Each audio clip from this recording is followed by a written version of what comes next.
Hasan Abu-Libdeh. He joins us live in Marrakech at the World Economic Forum. Thank you very much indeed for speaking to us. Tell me a little bit about the economic prospects for you, specifically in the West Bank and Gaza.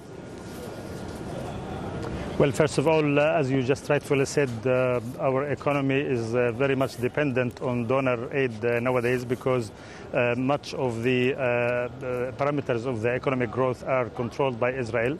Still, we do have enough credentials for expansion and growth if things change on ground vis-a-vis the conditions of access and movement that Israel is restricting our economy with. We do have great potential for exports.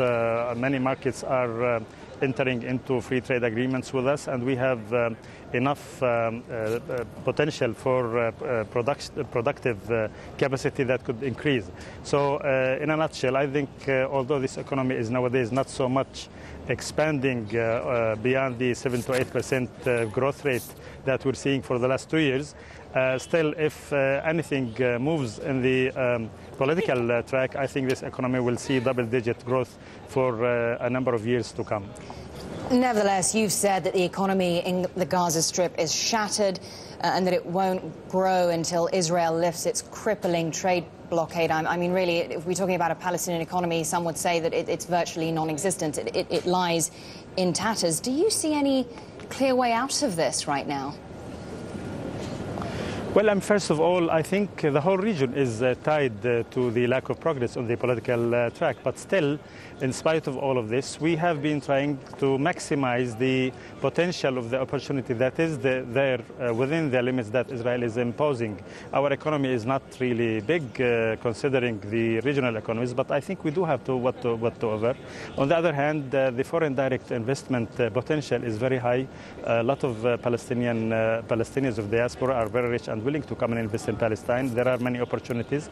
We have held an investment conference a few months ago where 2,000 investors came and looked up some opportunities, and there are some serious potentials. Sure, there's the serious potential, yes. But as you well point out, you really can't talk about the economy in the territories without talking about the political dimension to all of this.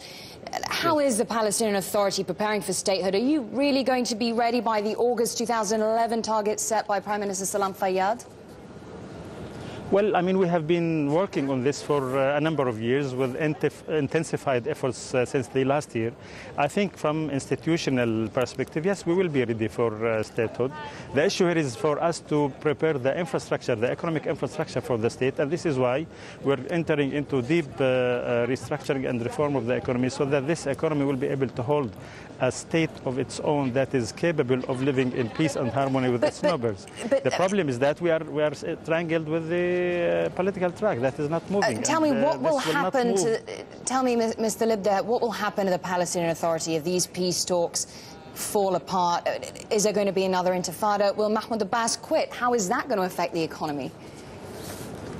Well, if the peace talks fall apart, it is not going to be bad only for the Palestinian side. It will be bad for all sides. I think when the Palestinians have no options, the most natural option that will emerge is the radicalization of the situation on ground. And this is not good for us, not good for Israel, not good for the region.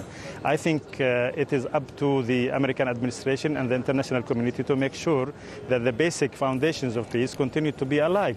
Israel cannot be given a free ride to violate all the international law, all the terms of reference for the peace process, and pretend that they can get away with it and still have peace with the Palestinian side. Peace is not only a Palestinian interest, it is also an Israeli interest, an international interest. I think it's up to the international community to decide in the next few weeks whether they really want to give a chance for the peace process to resume or not.